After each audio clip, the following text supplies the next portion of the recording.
l'intervention. Je me présente, donc je m'appelle Renaud Dely, je suis journaliste, je travaille à l'Obs. Je vais donc animer cette table ronde à l'instant. Je remercie tous les participants d'être présents. Donc, en un mot, François Lapéroux les a déjà cités, mais à nouveau, je vais reciter Vincent Hugeux, qui est au bout, grand reporter à l'Express et essayiste. Roland Quérol, sondeur, politologue ô combien connu et célèbre. Que dire de ma voisine Michel Cotta, journaliste, écrivain, que vous connaissez bien entendu. Le procureur Éric de Montgolfier, magistrat à mes côtés. Et puis Éric Fotorino, journaliste, écrivain, ancien directeur du Monde et fondateur du journal Le 1 que vous avez pu trouver à l'entrée de cette salle. Le débat qui nous rassemble cet après-midi va donc porter sur un intitulé très vaste, la peur du monde. C'est un intitulé très vaste que nous allons essayer de passer en revue ensemble. Chacun des intervenants va se succéder. Je vais essayer d'animer un petit peu des échanges en cité. Ces peurs qui sont parfois lointaines, qui viennent de loin, qui sont parfois sans visage et qu'on a du mal à cerner et donc à gérer. Éric Fotorino. Merci Renaud, bonjour à vous toutes, à vous tous. Je suis très heureux d'être là, même si c'est lourd de porter cette première voix de la peur après l'introduction très forte de Laurence Vanin. D'abord, en préalable, je veux vous dire que je me suis demandé, moi, la première fois que j'avais eu peur du monde, est-ce que j'avais déjà eu peur du monde? Les chantiers navals fermés parce que très très loin, en Corée, des chantiers s'étaient ouverts qui raflaient tous les marchés de construction navale. Donc personne, je crois, de tous les marcheurs de ce jour-là, de cette journée de novembre assez grise à La Rochelle, n'avait jamais entendu probablement parler de la Corée, n'y était sûrement en tout cas jamais allé. Mais notre peur du monde est arrivée là comme ça, dans cette petite ville paisible, c'était la Corée. Donc dans la peur du monde, il y a l'idée aussi que dans notre mouvement, le monde était coupé en deux, il y avait l'Est et il y avait l'Ouest. Et puis, pour que l'Est et l'Ouest ne s'affrontent pas de façon directe, après les deux grandes guerres qui avaient saigné le XXe siècle, eh bien, il y a eu ce qu'on a appelé l'équilibre, non pas de la peur, mais l'équilibre de la terreur.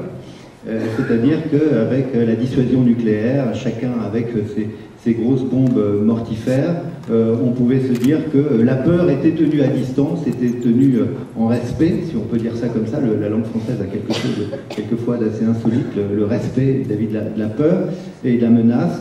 Et donc finalement, on a traversé ce XXe siècle avec cet équilibre de la terreur, où la peur du monde, qui évidemment était tout à fait en écho avec la table ronde d'hier de la peur de l'autre. La peur du monde, c'est aussi très fortement avoir peur de l'altérité, de la différence de l'autre, qui ne parle pas notre langue, qui ne mange pas comme nous, qui ne fait rien comme nous et qui n'a pas la même idéologie.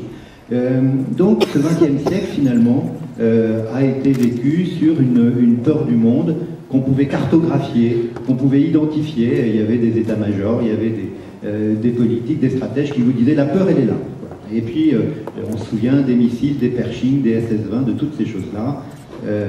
Souvenez-vous cette phrase de Mitterrand sur les fusées russes, quand il disait les pacifistes sont à l'ouest, mais les missiles sont à l'est. Et donc, on voyait bien cet équilibre de terreur et de peur. Et puis, la peur, j'allais dire, à Mer du Nord, s'est complètement délocalisée de façon géographique, c'est-à-dire que ce n'était plus des États, ce n'était plus des idéologies, mais j'allais dire c'est devenu vous et moi, peut-être. C'est-à-dire que le 11 septembre 2001, avec ces attaques d'Al-Qaïda, qui connaissait Al-Qaïda, Ben Laden, et tout d'un coup, la peur n'est plus celle d'un État. Et d'ailleurs, j'ajoute une petite parenthèse, souvenez-vous qu'après la chute du mur de Berlin, donc ces grandes peurs, d'une certaine manière, disparaissent, et que Francis Fukuyama écrit la fin de l'histoire, comme si on rentrait non plus dans deux mondes, mais dans un seul monde, et que finalement, ce sera sûrement un monde pacifique et capitaliste et libéral.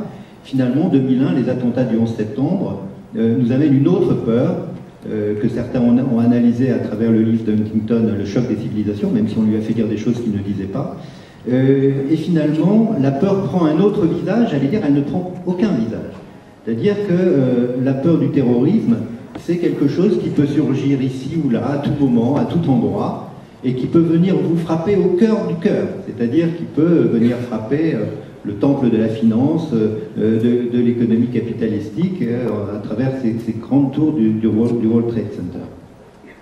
Et là, on voit que la peur, elle peut nourrir, cette peur du monde, elle va nourrir énormément de fantasmes, et elle peut nourrir aussi énormément de mensonges. Je veux dire par là que cette peur suscitée à juste titre par ces attaques terroristes sans précédent font qu'ensuite des États vont pouvoir construire des mensonges autour de la peur. On va imaginer des armes de destruction massive qui vont justifier des attaques d'un monde qui fait peur, et on va considérer qu'elles sont en Irak. Et là, les plus grandes démocraties, que ce soit les États-Unis, la Grande-Bretagne notamment, vont décider qu'on va faire avaler un mensonge qui est ces armes de destruction massive, et on va mener une guerre. On trouve toujours l'argent et les armes pour la peur, et donc cette peur sans visage devient une peur qu'on va cristalliser, catalyser à travers des combats qu'on va mener dans des endroits, là pour le coup, on va les relocaliser. On va relocaliser cette peur un peu diffuse. Et puis, dans les années qu'on vient de traverser, donc de ce début du XXIe siècle, qui a seulement 15 ans à peine, on a vu d'autres peurs surgir, elles aussi sans visage, qui sont les peurs des épidémies, comme en effet, vous pourrez en découvrir celles liées au virus Ebola. Mais ça a été le cas aussi avec le sida. Si on remonte, ça a été plus loin dans le temps, ça a été le cas avec la grippe espagnole, qui à la fin de la Première Guerre mondiale a décimé plus de 50 millions de personnes.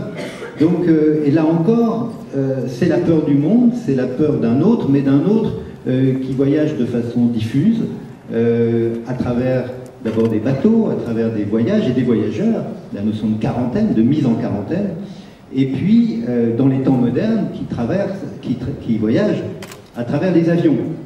Et donc on voit bien que les attaques terroristes et les attaques épidémiques, finalement, ont des modes de transport, de transmission qui peuvent avoir des coïncidences. Et il y a des anthropologues qui établissent des parallèles très clairs entre le terrorisme et l'attaque épidémique pour dire que finalement, c'est exactement la même chose, c'est-à-dire que votre animal familier, votre voisin, votre enfant va devenir un terroriste, ou votre animal familier va devenir porteur d'une maladie, d'une épidémie, d'un virus épidémique qui peut vous emporter. Et donc, cette réalité fait naître des discours qui, évidemment, loin de lutter contre la peur, sont peut-être aussi effrayants. Alors je laisserai Vincent tout à l'heure nous parler du terrain, parce qu'il en revient, et il est beaucoup plus savant que je pense nous tous sur toutes ces questions. Mais ce qui est intéressant quand même de voir, c'est la peur aux États-Unis autour du virus d'Ebola. Pourquoi ont-ils peur, les Américains, d'Ebola, qui est si loin?